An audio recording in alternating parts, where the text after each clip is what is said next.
you always hear great things about, and when you arrive, you're not disappointed. They really do have miles of dikes that hold back the North Sea from their low, flat lands. Since 1830, 1,000 square miles have been reclaimed. Windmills are scattered across flowering countryside near charming villages built in the distinctive Dutch architecture. Amsterdam is a fabulous city, lively, yet has more canals than Venice. The people are friendly, and English is considered their second language. So Holland is a place that meets high expectations, and the same is true for their Formula One Grand Prix event. When people attend Championship GP, they expect international teams and drivers to challenge one another using the finest race machinery possible on a demanding track that requires perfect performances from men and equipment. Well, the Dutch Grand Prix fills the bill, especially with the Zandvoort circuit, which is considered one of the most challenging on the World Tour. Second-gear hairpins, long 200-mile-an-hour straights, flat-out sweeping bends that test the driver's courage and ability to sense the most delicate changes from both car and track. A mistake here is usually a big one, especially in the appropriately named Tarzan corner. It's located at the end of the extra-long pit straight, along which the cars accelerate for nearly a mile. Many a brave battle has been won and lost during only 2.5 seconds of super hard braking from 200 miles an hour down to 60 for this on-the-limit curve. Recently, the corner has produced 3 spectacular accidents, with drivers hitting the Tarzan tire wall head-on at more than 150 miles an hour. Miraculously, all emerged from their totally shattered cars without serious injuries. Last year, many of the people felt that Alain Prost lost the World Championship right here by trying too hard to squeeze past Nelson Piquet, eliminating them both from the '83 Dutch event.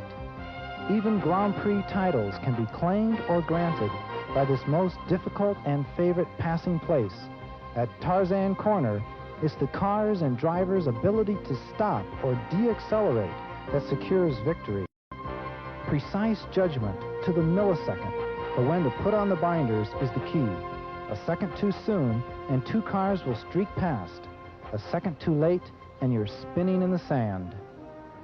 This is John Bizignano with Simon Taylor, about 20 miles directly west of Amsterdam in the beautiful seaside town of Zandvoort, Holland. We'll be your hosts for this ESPN Auto Racing 84 coverage of the Dutch Grand Prix for Formula One race cars. During the next 90 minutes, Simon and I will be presenting the complete Grand Prix story, including driver interviews, technical reports, all the latest F1 updates, plus the fantastic Grand Prix race action. So please join us after these short messages when we return with hopefully the lucky 13th round of the 1984 season and a detailed look at the black magic of Formula One. We'll be right back.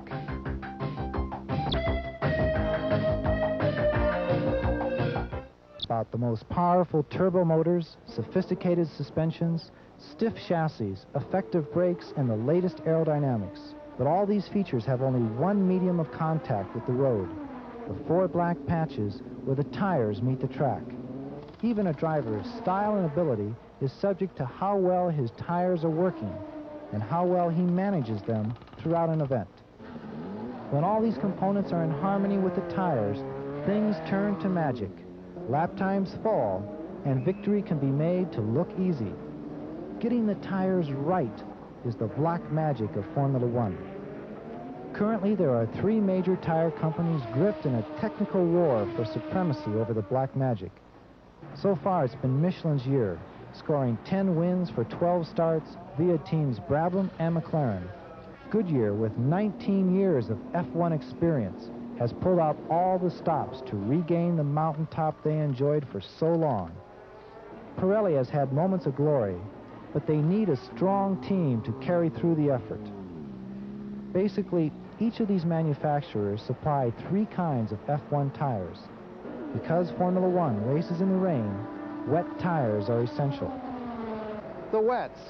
Now, as you can see, this tire has a very deep tread pattern, deep grooves. What that allows for is the water to be expelled from underneath the tire, even at high speed going down the track. That helps stop aquaplaning. The compound is extremely soft, so soft that it'll actually heat up on a cold day and flooded track conditions. The problem with that is if the track begins to dry out, this tire will be finished in just a few laps. And that's where the intermediate comes in.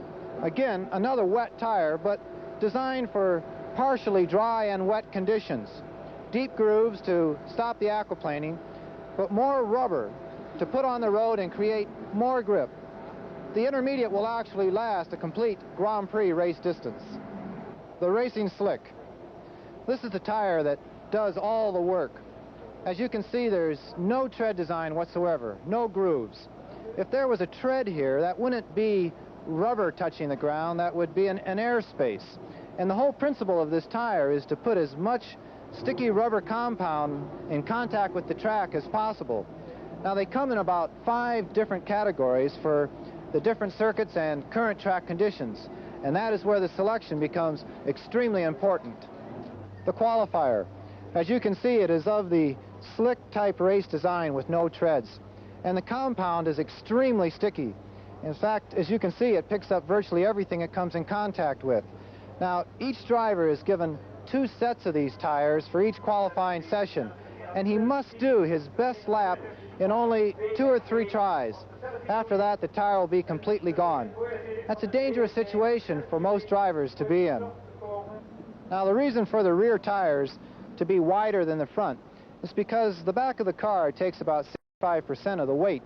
As you can see, the engine is located in the rear. Also, under acceleration, if the tire was more narrow, it would just spin going down the track. Very dramatic, but not the quick way of doing it. The centrifugal force of cornering is mostly generated at the rear of the car. So the wider the tire, the more sticky rubber compound you have touching the surface of the track. Hopefully, the black magic begins by selecting the proper tires for the track's surface and general conditions. This is one of the most important judgment calls a driver, team manager, and their tire engineer must make throughout a Grand Prix weekend. Nothing is given more in-depth consideration, because if you're not right on the tires, all the other settings are useless. We asked Derek Warwick, driver of Team Renault, about the problem.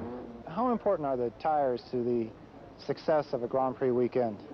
Oh, very much so. Probably the single most important thing of the complete makeup of the car, because in the race situation, if you don't pick the right tire, you have to end up either pit stopping or just struggling on for the duration of the race.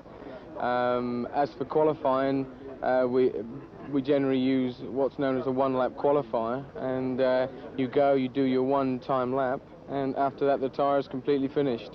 And you get two sets of tires. So normally the grid positions are set with 4 one-lap specials. What do you think of that system? First of all, it's a bit dangerous, and second, it's difficult to have one lap be your absolute quickest. That's right. I mean, every driver likes to get into a rhythm and do 3 or 4 laps, and then he can get his ultimate out of himself. But as far as the one-lap specials are concerned, the tires can make up for more than what the driver can.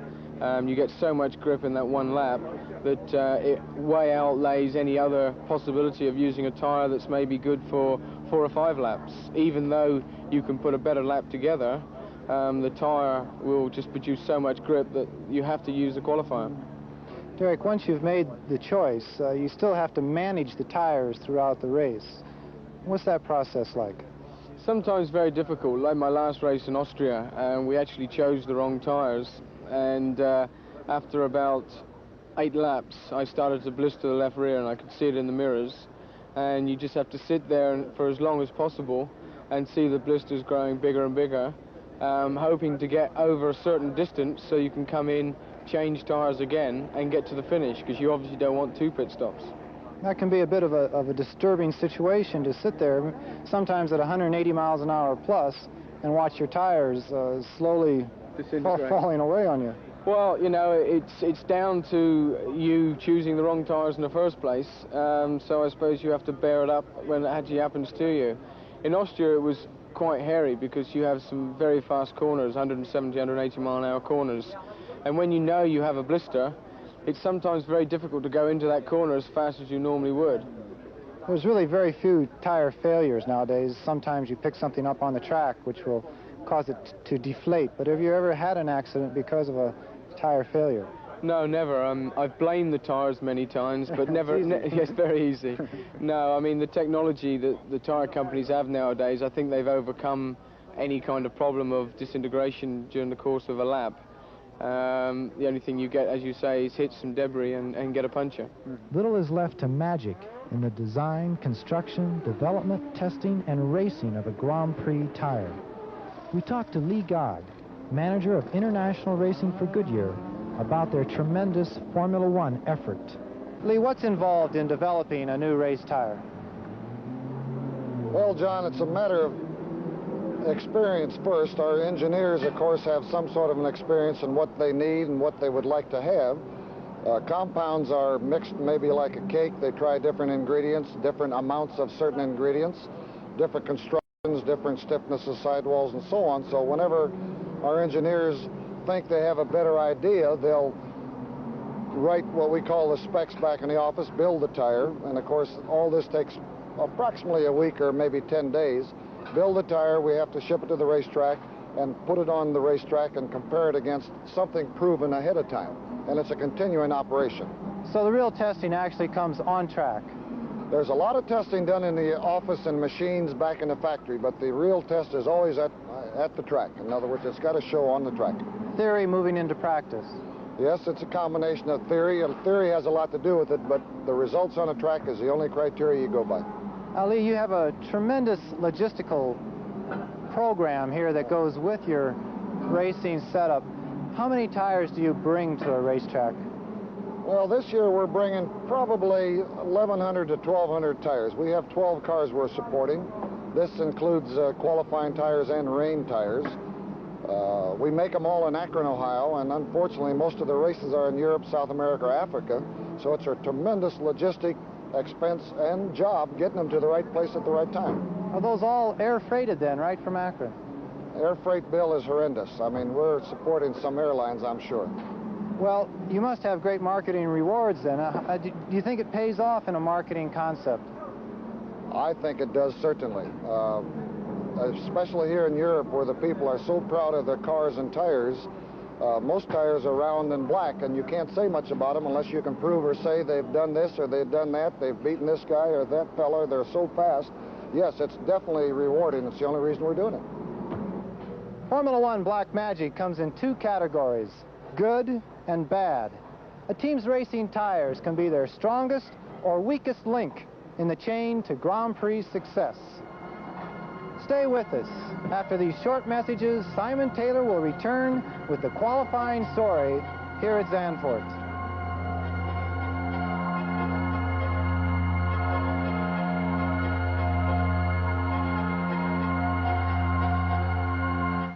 We're in the last quarter of the 1984 Grand Prix season now, and here at Zandvoort, championship points are absolutely crucial for the two men who are fighting over the championship title. Niki Lauda and Alain Prost. Both of them drive for McLaren. But the man that neither of them can ever forget is Nelson Piquet.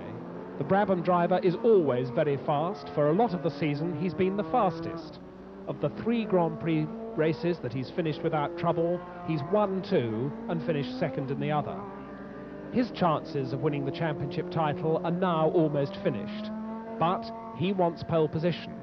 And the battle throughout qualifying for who will get the pole between Alain Prost and Nelson Piquet is as good as any we've seen this season. In the first day of qualifying, Piquet and the Brabham were easily fastest. Prost set a stunning time on Saturday. Piquet went out to try to better it, but spun off the track. And it was when the news of that spin came through that the little Frenchman knew that the pole position was his. Alain Prost in his 4th pole position during the Grand Prix season here in Zandvoort. Alain, you were a 1.5 seconds faster today than yesterday. Where did you find that much time in this afternoon's qualifying? Yesterday we chose some very small turbos on the engine, and I think it was good for the delay, but not enough power. So for qualifying, where we need to put much more boost, we changed today to a bigger turbo, and with a fresh engine, it was much better. Alain, do you enjoy trying to go out and get the last tenth of a second out of your car and the qualifying process? Do you like that? Yeah, I like that. But this morning I tried to set up the car for race, and I chose some many race tires. So I did not know this afternoon if I was able to do the pole position or not. So I was very happy to get it because it's important for the race. That means my car is almost perfect. Alain, your teammate, Niki Lauda, took over the World Championship lead in the last event. You're going to push harder now than ever before to try and get 9 more points. Huh? I have to push a bit harder, but it's not a big problem because I like to push hard, and I don't like, that's natural. I don't like to stay like I did for the last few races. And even, you know, I was leading the race in Brands, and I was in a good position in Zandvoort. But I have to push a bit harder now. It's better for my character.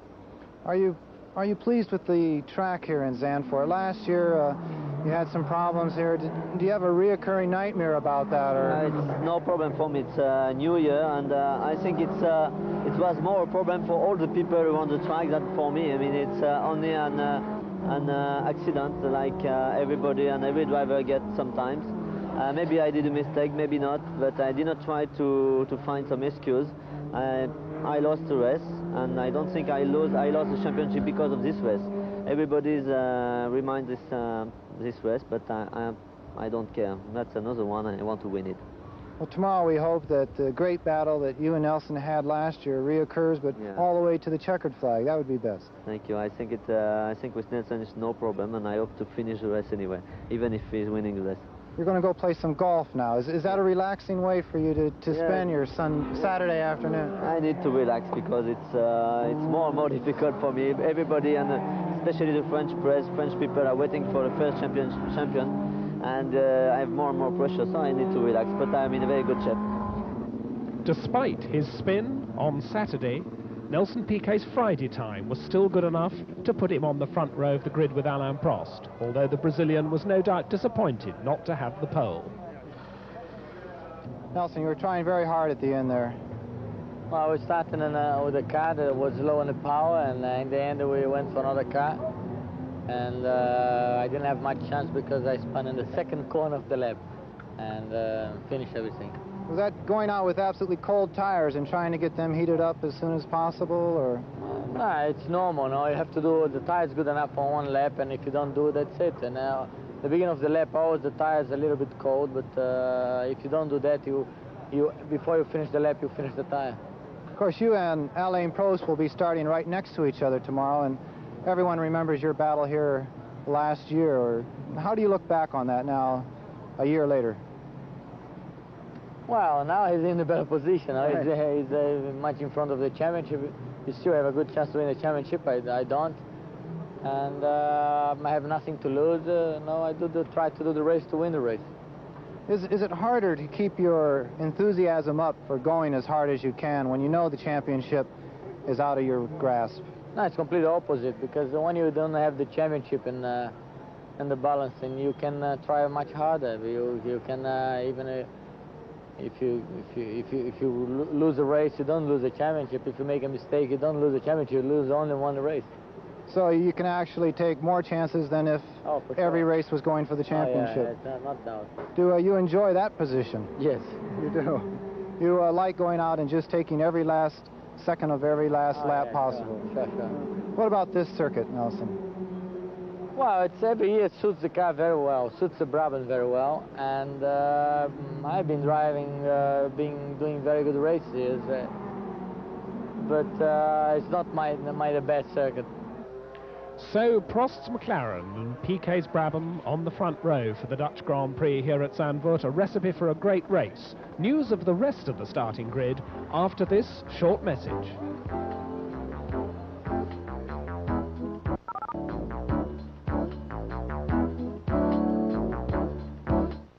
If there were a consistency award for Grand Prix racing, the man who'd probably be winning it this year is the Italian Elio De Angelis with his Renault-powered Lotus.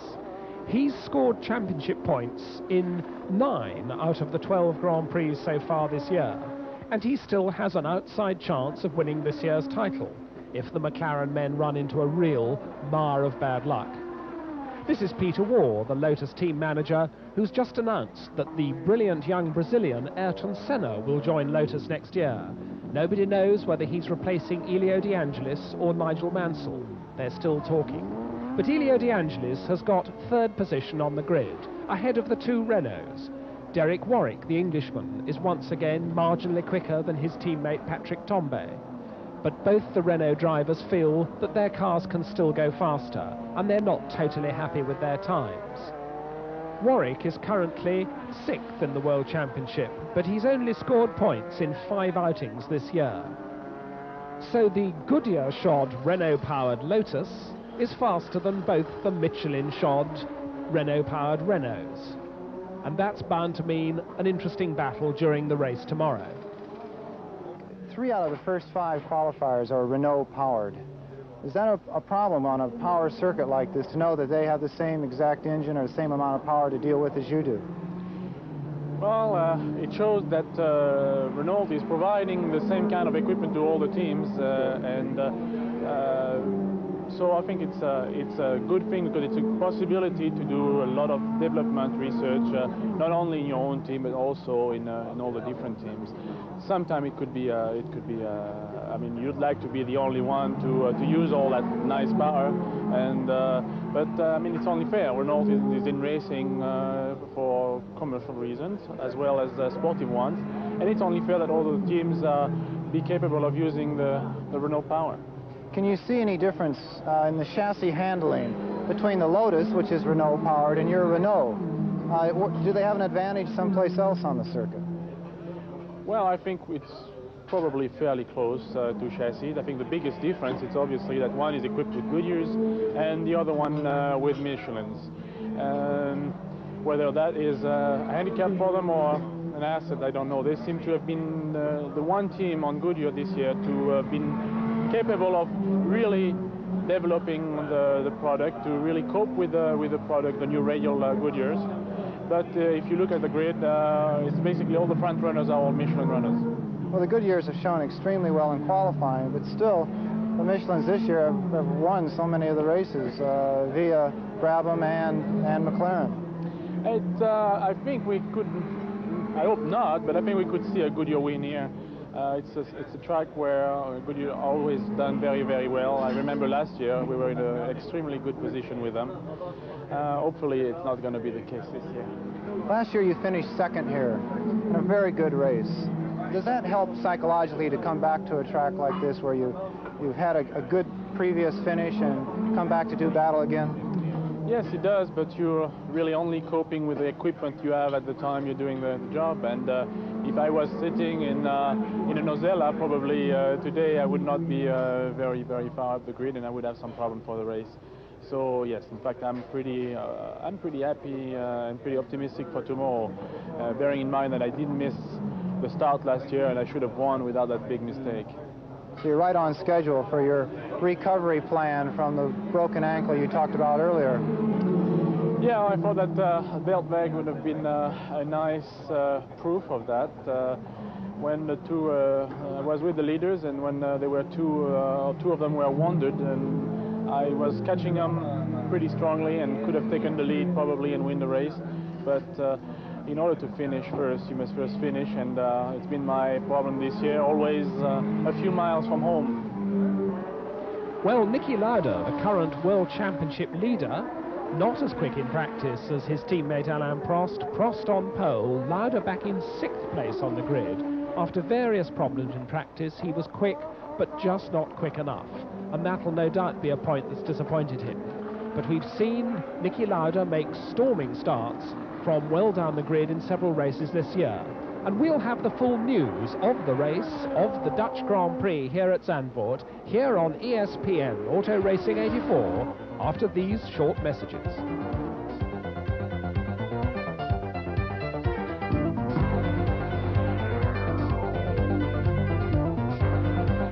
Stay at Zandvoort for the Dutch Grand Prix. It's round 13 of the long 16-race season, so we're into the final quarter of the World Championship now.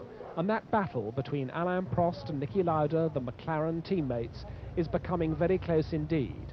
Meanwhile, Nelson Piquet, relaxed about the fact that he's almost bound to lose his 1983 championship title, can now settle down to the business of scoring some race wins. The huge crowd pours in mainly on foot, because the little seaside town of Zandvoort is one big traffic jam this weekend, and the best way to get to the track is to come by train and walk from the station.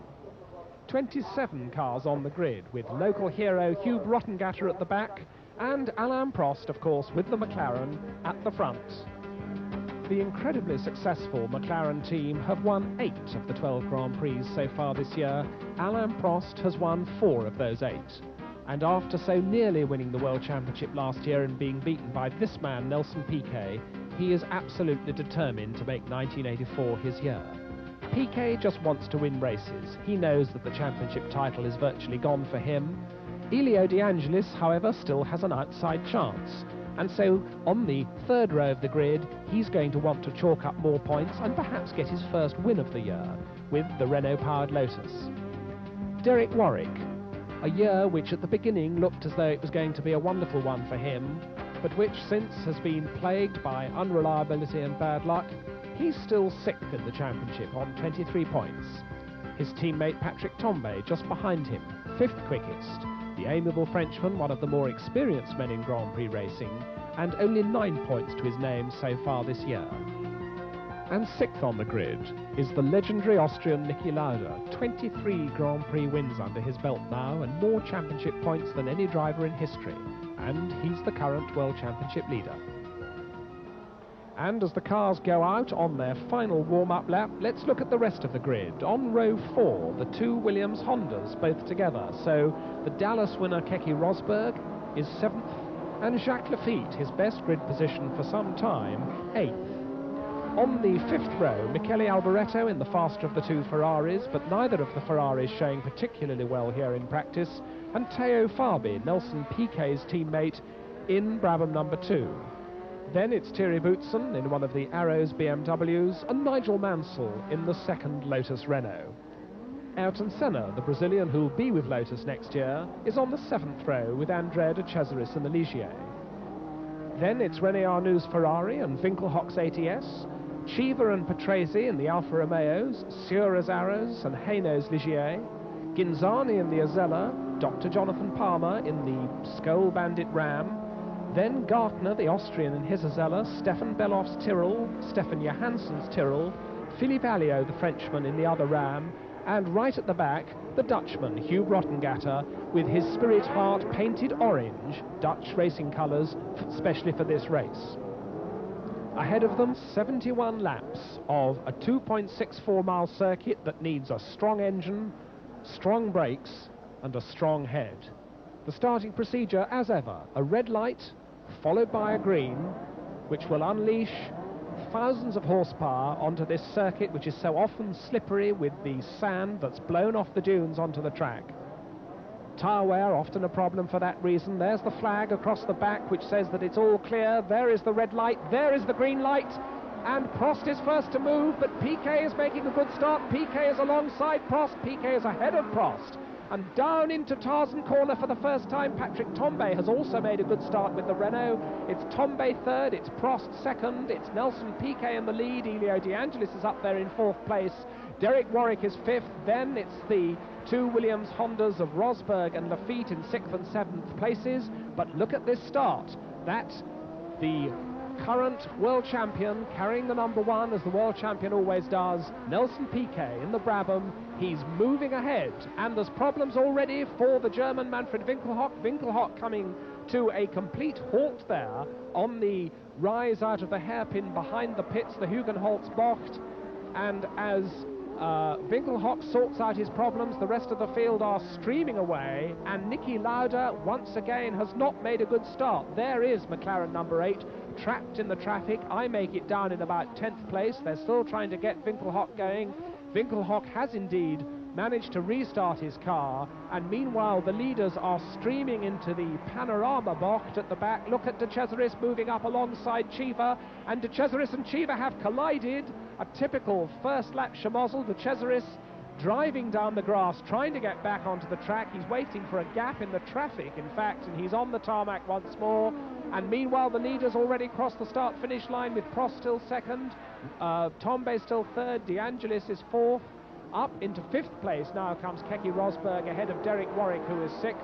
But still the leader is the Brabham, Nelson Piquet.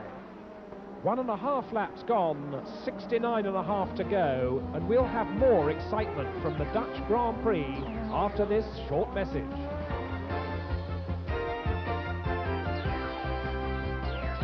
Nelson Piquet at the front in the Dutch Grand Prix at Zandvoort. Alain Prost in pursuit of championship points and in pursuit of Piquet the leader. Leading a tremendous queue of cars for third place, it's Patrick Tambay in the Renault. But the man to watch is Niki Lauda, the current World Championship leader in McLaren number 8, because he is moving up. Sixth on the grid, he made a shocking start. He's now ninth, he's behind Michele Alboretto's Ferrari. So there are a lot of fast men in front of him, and he's got a seemingly impossible task to get up to his teammate Alain Prost in second place and start to dispute this championship point situation.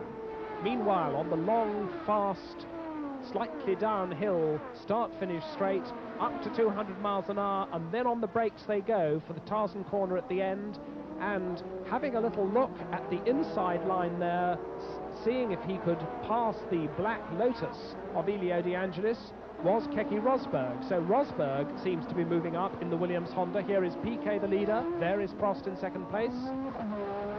Over the very fast back straight section to slow the cars down before they get to the East Tunnel, which is here, and then into the Panorama Bocht. That's another slow right-hander. And it's the section after the Panorama Bocht which is so important. This sweeping brow followed by a long, long right-hander, Bossuit, there it is, because if you get Bossuit absolutely right, it can be worth another 5 miles an hour on the long straight down to the Tarzan hairpin, and that's where you've got to do your out-braking. This is Prost in second place. Prost currently more or less on his own, but there is Keke Rosberg going round the outside now of Elio De Angelis and taking fourth place. So De Angelis is demoted to fifth, Rosberg is fourth, Patrick Tambay is still third, and there's Piquet the leader. They're still only on their fourth lap, and Niki Lauda has got past Michele Alboretto's Ferrari, so Niki Lauda is now 8th, Alboretto down to 9th. It's still Jacques Lafitte 7th, it's Derek Warwick 6th, it's now Elio De Angelis 5th, it's now Keke Rosberg 4th, and there they go with De Angelis very, very close up to Piquet's choice of tyre compound was to go for a softer rubber than perhaps Alain Prost felt like risking. It may well be that Prost is determined not to wear out his tyres this early in the race, because an early charge can well leave you with the necessity of an early pit stop because you've worn your tyres out too fast. But there's no doubt that Piquet is absolutely dominating this race. He's able to take a nice, clear, lonely line into Tarzan, and that's not what Keke Rosberg can do. Rosberg absolutely twitching under braking as he forces the Williams Honda alongside Patrick Tambay there and goes into third place. So Rosberg has come storming up. He was 7th on the grid, he was 5th at the end of lap 1, and now at the start of lap 5 he's gone into third place. Niki Lauda, meanwhile, has taken another place because we've got Niki Lauda ahead of Jacques Lafitte. Niki Lauda is now 7th. So excitement all the way down the field in the Dutch Grand Prix, because we've got Piquet dominating, we've got Prost trying to stay in touch in second place, we've got Keke Rosberg going very, very hard indeed now up into third place, and we've got the dark horse Niki Lauda trying to make up time after his disastrous start, and he's already 7th. It was the Australian Grand Prix driver Alan Jones who won the World Championship for Williams back in 1980, who said that the specification for an exciting motor race was to have a great big long straight with a great big tight hairpin at the end of it. And that's exactly what we've got here at Zandvoort, and we always have a lot of overtaking at Zandvoort. The leaders now on this long straight. Rosberg now in third place. What's going to happen for fourth place now between Tambay and De Angelis? Because De Angelis is having a look at the inside. Tambay holds His braking very, very late. The Renault twitches just a little bit under braking, but Tombe holds his 4th place. De Angelis is still 5th. It's Derek Warwick in the other Renault 6th. And you've got a tiny glimpse just then of Niki Lauda, who is 7th, and Lauda is now closing on Derek Warwick. So action, overtaking and battling all the way down the field, as we always seem to get here at Zandvoort. There'll be more excitement in the next few laps.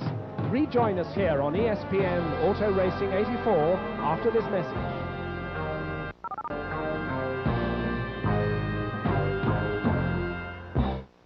Here's this 3rd place battle at Zandvoort with Rosberg, Tombe, De Angelis, Warwick, and Niki Lauda is already on Derek Warwick's tail. There are the positions at the end of 5 laps, with 2.8 seconds already between Piquet and Prost. And there is Niki Lauda moving up another place. Niki Lauda has taken 6th place now from Derek Warwick, so Niki Lauda already in the championship points, and this is a classic drive from the veteran Austrian, the twice world champion, who's been in Grand Prix racing for a decade now. And how much further will Niki Lauda's charge be able to take him up the field? He's already leaving Derek Warwick behind. He's already closing on Elio De Angelis in the Renault-powered Lotus ahead of him. He's got De Angelis, Tombe and Keke Rosberg in front of him, and then it's his own teammate in 2nd place, but there's a long, long way to go before Lauda can get up to his teammate. And remember, it's his teammate who's the man he wants to beat, because that's what the World Championship is all about. And Jacques Lafitte going well in 8th place. And look at Lauda having a go at Elio De Angelis under braking for Panorama. That's not a very good place to do it, because you'll have problems if you get alongside people there, as we saw with De Cesaris and Chiva, who had their bumping match on lap 1. Lauda decides to wait, but they're now in Bossuit, which is the long right-hander that leads to the start-finish straight, and we could be seeing Lauda have another go now. Look at the cars in the background. There's Rosberg, and there's Lauda coming out. Lauda alongside and through and past De Angelis, and he chops ahead of De Angelis, fits himself in between Tombe and De Angelis. So Lauda now 5th, Tombe still 4th, and Tombe now has the black Lotus no longer in his mirrors. He now has the red and white McLaren in his mirrors. Tombe out of the Hugenholtz hairpin, over the Hunzerug brow. Now what's Lauda going to do? Is he going to wait until the long straight before he tries to pick off his next victim, or is he going to try and do it earlier than that? Tombe closing on the car ahead of him, which is of course Keke Rosberg. There's Rosberg, there's Tombe, there's Lauda, there's De Angelis, there's Warwick, there is Lafitte.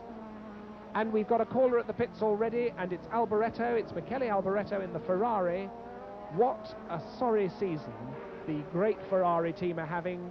Once more, Lauda has a think about the inside at Panorama, decides to do nothing about it, and Michele Alboreto out of his car and clearly out of the race. And now we're at Bossuit once more, and this is where Lauda must have a go at Tombe. He's tucked into the slipstream. He's going to use the suction of the air behind the Renault to try and give himself a little bit of extra pace, and he's alongside. He doesn't even wait for the braking area. He does it on sheer speed, and Lauda is easily past Tombe there. That wasn't an out-braking manoeuvre, that was a flat-out speed manoeuvre, and Lauda is now up to 4th place, and the next one on his shopping list is Keke Rosberg in the Williams Honda, who is 3rd. There's Rosberg, there's Lauda, there's Tombe, there's De Angelis, with Warwick slipping back a little bit, starting to lose contact with that 4-car trail, and Warwick currently running out of the championship points in 7th place. Down to the Marlboro Bocht goes Lauda, and out of the Marlboro Bocht he is pursuing that Williams all the time. We've still got the same position at the front of the field. Still it's the Brabham and the McLaren, but the McLaren we're now watching is Niki Lauda's. There's Derek Warwick with Lafitte now on his tail. Jacques Lafitte, the Frenchman, who is rumoured to be retiring from Grand Prix racing at the end of this season. And now Rosberg has got the McLaren up close to him. Is Niki Lauda close enough on this lap to make a lunge? He's not. Rosberg isn't taking any chances. Rosberg takes a tight line, keeps the door firmly shut, but Niki Lauda decides to wait for another lap. And while we're watching that excitement, Piquet is reeling off the laps. There's the fastest lap so far, 1:20.9 for Nelson Piquet. And this early in the race, remember, their fuel tanks are still pretty full. Over the brow goes Tombe, De Angelis, Warwick on the curb, then Lafitte, and the next up, Ayrton Senna and Teo Fabi. So two of the young newcomers to Grand Prix racing going very well, just out of the championship points at the moment. And still Keke Rosberg has this third place, but not for long, I think. Niki Lauda on his tail as they go through the fast back section up into the Marlborough Box chicane. Lauda uncharacteristically just nudging the curb there. You normally seem to notice that however hard Niki Lauda is driving, he's always neat and tidy, always misses the curbs. Up to Panorama, Lauda doesn't even bother to try to get alongside the Williams this time. But now they're going over the brow towards Boswheat. Still the battle continues, and we'll be back with more Dutch Grand Prix action after this.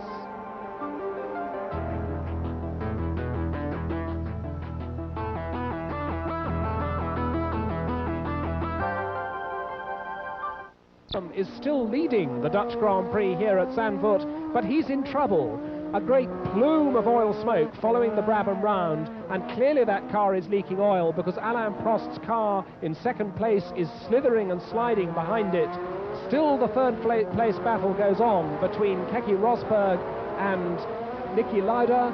The circuit is obviously now very slippery with Piquet's oil. There is the oil flag, and there is Nelson Piquet parking his car, a sight we've seen so often this season. Nelson Piquet leading a Grand Prix only for his car to let him down.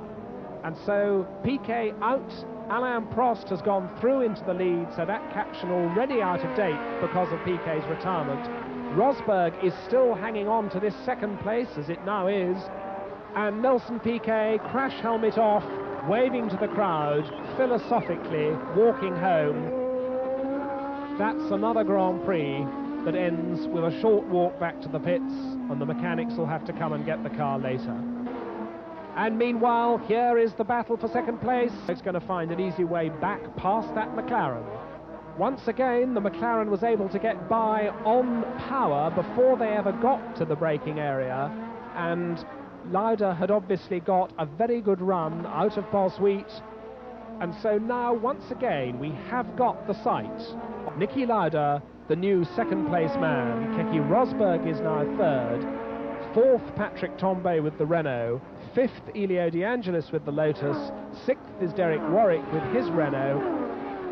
And already the speed of Alain Prost has taken him up to the back markers. That's Manfred Winkelhock, the German with the ATS that you saw having trouble at the very first lap of the race. Winkelhock now lapped. And so Alain Prost has now got to work his way through the traffic, and meanwhile Elio De Angelis is still trying to find a way past Patrick Tombe. It's Tombe now in fourth place, it's De Angelis fifth, Warwick sixth just behind, and Lauda has now set the fastest lap of the race, 1:20.594. Still this early, the cars are heavy with their weight of fuel, and that is still slower than Derek Warwick's existing lap record, 1:19.78, which he set in the Tolman 2 years ago. That, of course, in the days of ground effects, when these cars had even higher cornering speeds under the then permissible ground effect regulations than they do now. De Angelis, Warwick, Jacques Lafitte still behind, and Teo Fabi in the Brabham has moved up. Teo Fabi is on Jacques Lafitte's tail. There is Rosberg, now all alone because Lauda's gone away. Tombe, De Angelis. There, the Italian who has scored points so consistently this year, but he doesn't seem to be able to have the legs of the Renault. And remember, both cars using the same power unit, and it was De Angelis who was quicker than Tombe during practice. It's Tombe who's apparently able to stave off De Angelis during the race. There they are once more, this time the tail-enders, particularly on this circuit, could well play quite a role later on. Alain Prost already working his way through the traffic, and Lauda with a new fastest lap under his belt. Niki Lauda is closing on Alain Prost. No doubt Alain Prost's pit signals are going to tell him just how close Niki Lauda is getting. And remember, no team orders between these two. They're both allowed to drive to win. We're denied a Prost-Piquet battle with the retirement of Piquet, which we are now able to confirm as being an oil leak. The engine became completely starved of oil, and Piquet was unable to go any further. We're starved of a Piquet-Prost battle, but I think we could be getting a Prost-Lauda battle. And still the De Angelis-Tombe battle, which is coming up now to lap the ram heart of Jonathan Palmer. They're on the start-finish straight there, and Palmer keeps nicely out of the way, but De Angelis is now having a go at Tombe. De Angelis tried to use the moment of the back marker to catch Tombe unawares. Tombe's too old and wily a hand for that.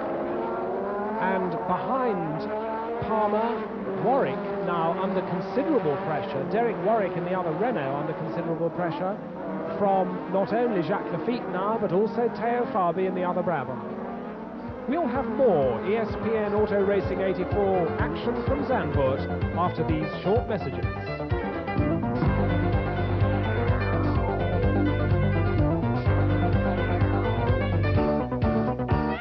Back to Zandvoort, Holland, and the Dutch Grand Prix, where still we have this magnificent battle for the lead between the two McLarens.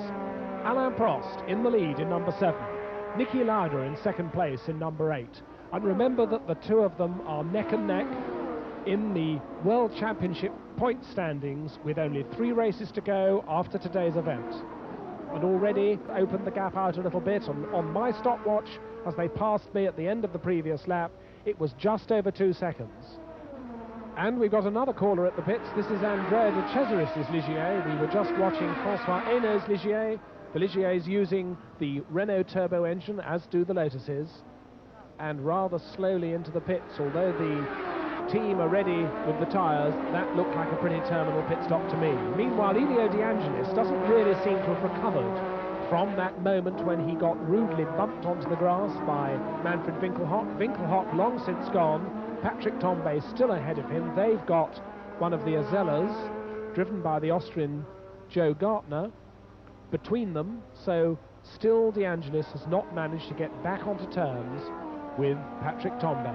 And meanwhile, behind Elio De Angelis and starting to get onto terms with him is the other Lotus, number 12, that's Nigel Mansell. So Mansell has come storming up the field. That puts Mansell now into 6th place, ahead of the Ferrari of René Arnoux. And with the knowledge out in the paddock that Peter Warr of Lotus has already signed Ayrton Senna for the Norwich team next year, that means that one of these 2 Lotus drivers won't be staying with Lotus for next year. Already Nigel Mansell is alleged to be talking to Williams, but one of them will be moving on. And moving into the pits, Patrick Tombe. So Elio De Angelis' problem is solved for the moment anyway, because into the pits comes the Lotus of Patrick Tombe. Already his teammate Derek Warwick out of the race, and it's a tyre change. And I think Tombe stalled the engine there, but he's got it restarted again.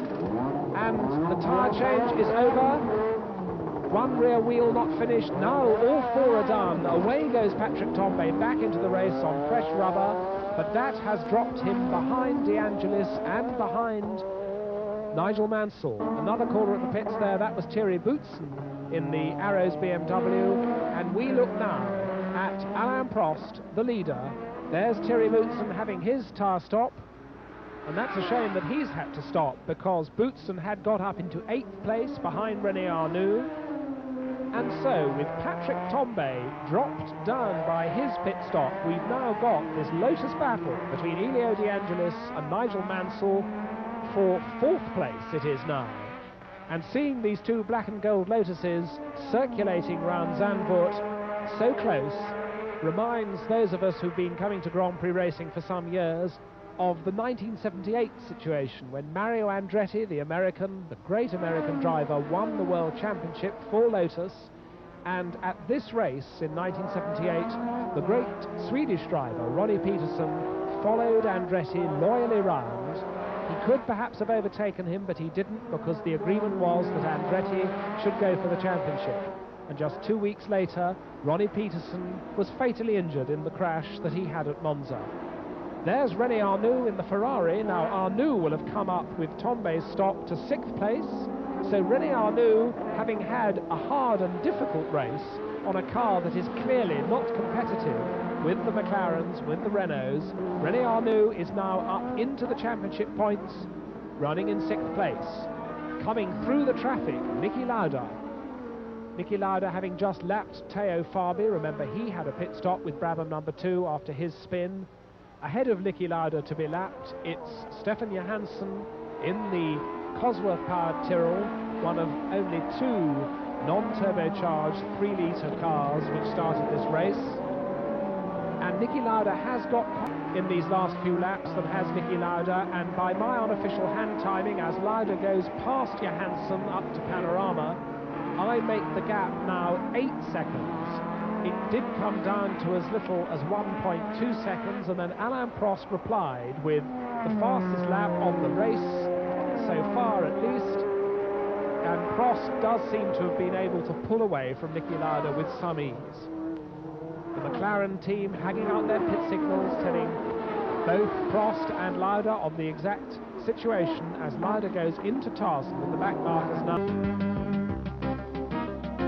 To rejoin us at Zandvoort, just as the Elio De Angelis-Nigel Mansell battle has come right up to Keke Rosberg in 3rd place. Mansell alongside De Angelis now, trying to go round the outside. He does it. Nigel Mansell goes round the outside of De Angelis, takes 4th place. Alain Prost, the leader, has caught them up to lap them. In fact, Prost does lap De Angelis and goes through. But now Nigel Mansell is on Rosberg's tail. We've got Eddie Cheever, the American, into the pits with the Alfa Romeo. He's getting a fresh set of tyres.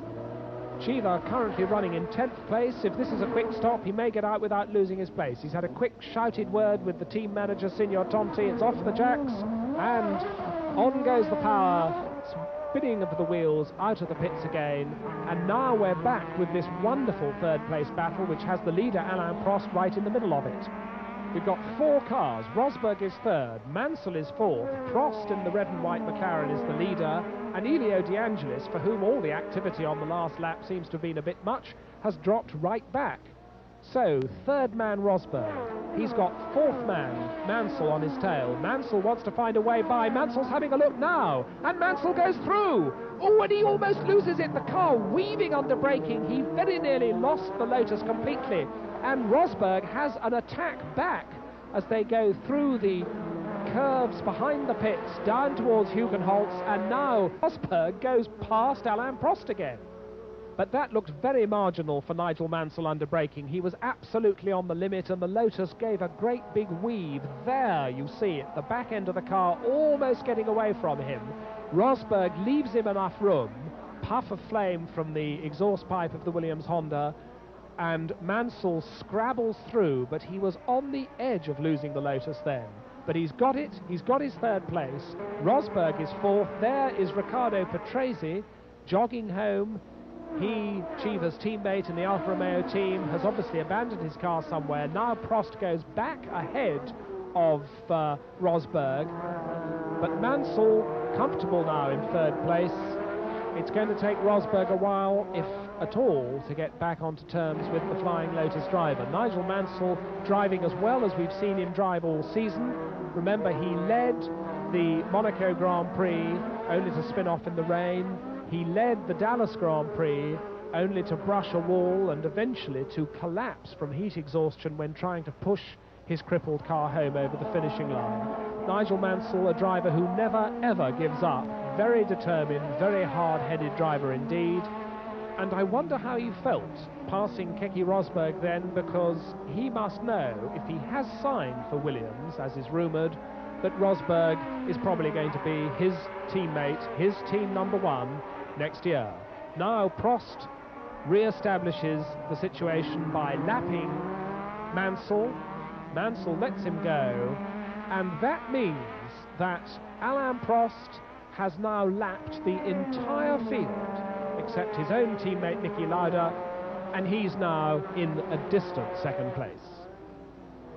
Meanwhile, Elio De Angelis seems to have found some more pace, and he has brought his Lotus right up to fourth man Keke Rosberg. So Rosberg, having lost third, is now under pressure for fourth place from Elio De Angelis.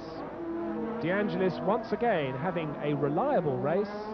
So often he's brought that Lotus to the flag, so often he's scored championship points, and remember, he is still in third place in the points table.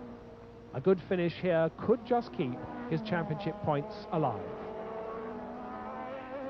And Eddie Cheever coming into sight now. Eddie Cheever, you'll remember, has just had a pit stop for fresh tyres. He's a lap behind these cars, but he's now caught them up very fast indeed, obviously helped by the fact that his rubber is fresh. This late in the race, no doubt the tyres on Rosberg's Williams and on De Angelis' Lotus are getting pretty tired. Cheever, despite that pit stop, currently holding ninth place. And I think he's looking for a way past De Angelis. I don't think he's going to be happy with staying behind him for much longer. Through the sand dunes, through Boswheat, down onto the long straight, and Rosberg leads De Angelis, leads Cheever, and De Angelis weaving from side to side, but not close enough to get right under the rear wing of the Williams where he can get the full tow. You can get a good slipstream tow under there, even though it can make your car much less stable in the corners because the front aerofoils aren't getting the maximum amount of air. Out of the Hugenholzbocht, and Cheever takes a closer line. Cheever is poised to take the Lotus under acceleration, which he does on the Hunzerug, and immediately pulls away. And that orange car parked is the Dutchman Hugh Brottengatter, who's been going round at the tail of the field in the Spirit Heart with his engine sounding as though it's firing on 2 or 3 cylinders at the most. But Brottengatter's car now finally stops, and we'll be back with the closing stages of the Dutch Grand Prix at Zandvoort here on ESPN Auto Racing 84 after this short message.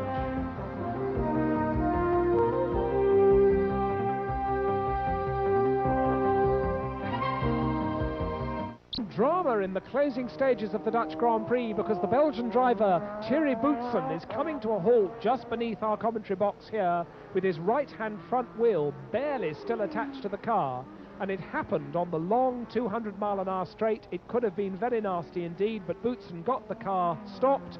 He's out of the car.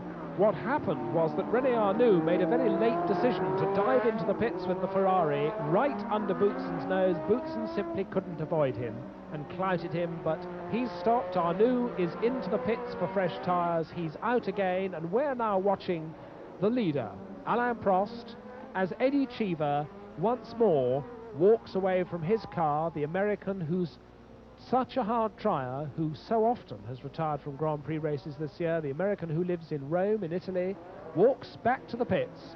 And here's Niki Lauda, the second place man, now over 20 seconds behind leader Alain Prost, and clearly the Austrian has decided to be content with 6 points for second place and not to try to wear his car out. And René Arnoux seems to have worn his out, because Arnoux, on his fresh Goodyears, just out of the pits on his fresh tyres, has come to a halt with the Ferrari. A marshal pushes it onto the verge, and one can only speculate whether Arnoux's trouble stems from that collision with Thierry Boutsen when he dived into the pits. Certainly the two cars hit pretty hard, and Arnoux slowly, wearily gets out of the car, and he is another driver who's going to walk home back to the pits, watching as he does so these irresistible McLarens reeling off the closing laps.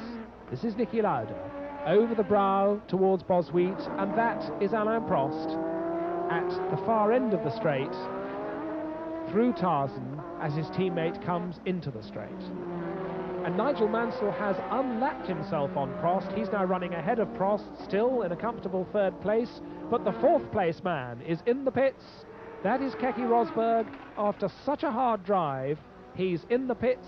It can't surely be tyres this late in the race. They're changing the tyres automatically, but I would suspect that the problem is worse. I can't think that Rosberg would have come in that late just for tyres, and indeed he undoes the life support system, and out of the car comes Keke Rosberg, and that will have promoted Elio De Angelis, who, despite all his efforts after that pit stop for fresh tyres so long ago. And this is the last lap. This is the 71st and final lap, as Alain Prost, long right-hander that leads onto the straight for the final time as he comes into sight here onto the start-finish straight. The checkered flag is waiting for Alain Prost. Alain Prost comes down over the start-finish line. The McLaren mechanics have a theoretical chance of beating them in the 3 remaining races. And in the Constructors' Championship, McLaren's total means they're already the champions. ESPN Auto Racing 84 will be back with John Bisignano talking to the winner after this short message.